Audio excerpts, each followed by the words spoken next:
जय भारती। नमस्कार। आज हम लोग वेदांतिक शब्द पुनर्स्थापना खंड 5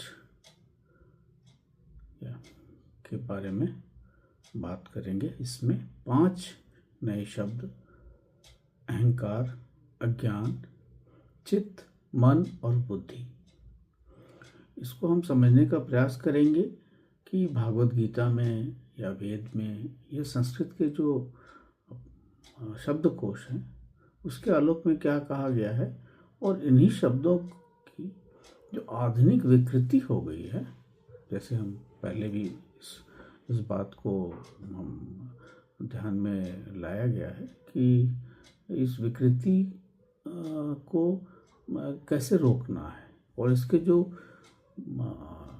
असल मायने हैं उस पर ही समाज को काम करना होगा, सनातन को काम करना होगा। तो सबसे पहले अहंकार लेते हैं। अब अहंकार को भागवत गीता में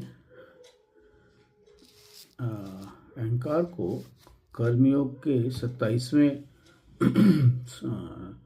जो श्लोक है उसमें कहा गया है कि प्रकृति क्रियमाणानि गुण कर्माणि सर्वश अहंकार विमूढ़ आत्मा कर्ताम अति मन्यते। तो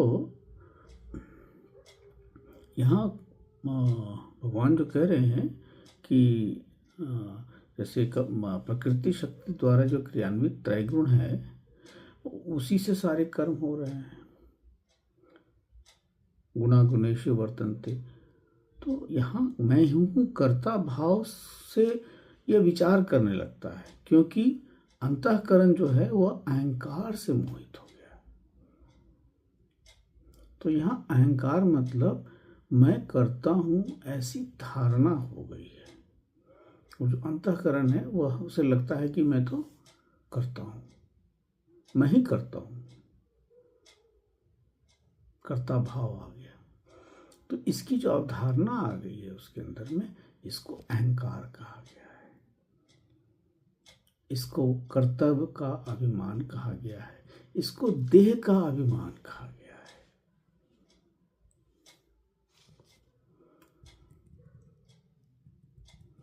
तो यहाँ अहंकार एक आप कह सकते हैं कि एक तरह का मनोवैज्ञानिक संरचना है। यह कोई दोष नहीं है।